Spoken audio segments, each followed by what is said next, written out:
Hello guys! Welcome back to my channel. Sa bidyong ito, ituturo ko naman sa inyo kung paano nga ba mag-invest sa UITF gamit ang ating GCash account.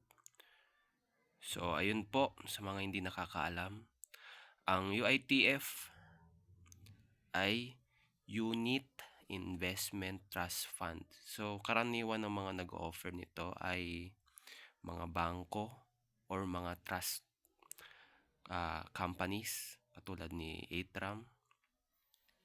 So, ayun po. Isa siya sa mga investment asset na pwede mong paglagyan ng iyong pera para ito ay lumago. So, as you can see po, base po sa nakikita nyo sa screen, yan yung mga sample ng mga funds na nakapaloob sa ating G-Funds. So, simulan na po natin.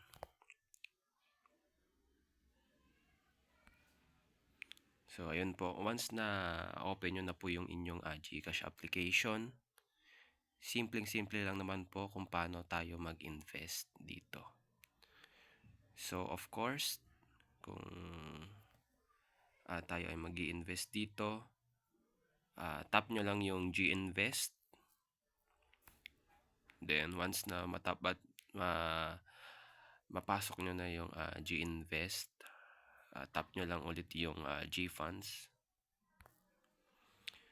Then, kapag nasa G-Funds ka na, syempre makikita mo yung iyong dashboard. So, dun sa may amount, gilid, ayun yung invest. Tap mo lang din yon. Ayun.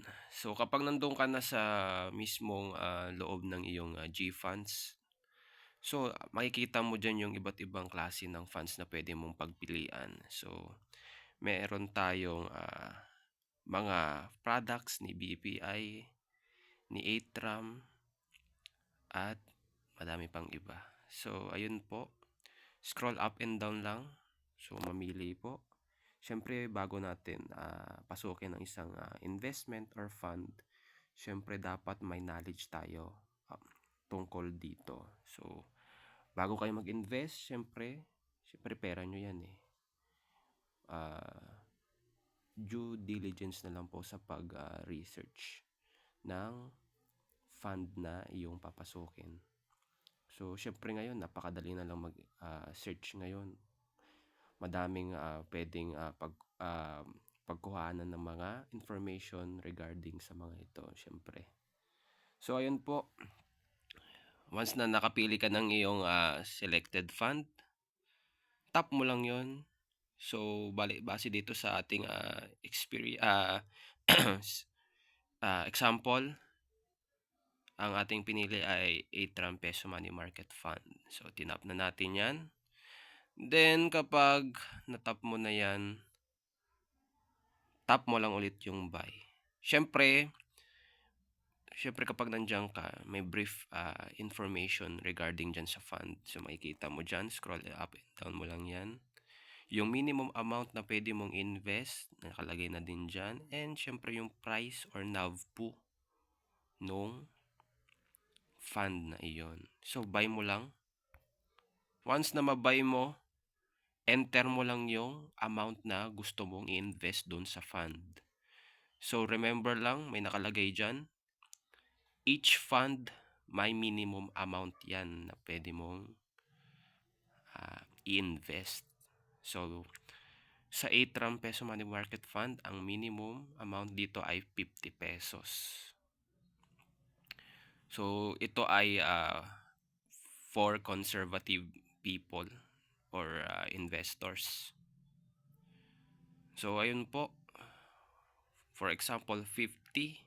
Once na ma-enter mo na yung amount or ma-encode mo na yung amount ng iyong gustong invest, then tap mo lang yung next. So, syempre, note lang, processing time is 3 business days after order placement. So, after mo mabay yan, may 3 business days bago mag-reflect sa GFunds mo yung ah, invested money mo or invested amount mo or yung fund na iyong pinag-invest. So, ayun lang po, ganun lang kadali. So, after dyan next na yan, hindi ko na masyadong bali ano na lang yan. Madali na lang yan. Sundin nyo na lang yung mga step by step dyan. So, ano na lang naman yan yung parang confirmation na lang yan or agree, yun na lang. I-check mo lang yung agree, tapos na katibayan or nag-confirm ka doon sa terms and conditions nila, yung mga regulations, ganon. So, ayun lang naman po. Siyempre, basahin din natin lahat ng ating uh, pinapasok or pinagpipindot-pindot. So, ayun lang naman po, ganun lang kadali kung paano mag-invest sa ating UITF. So, ang UITF pala, remember guys, so parang mutual fund to.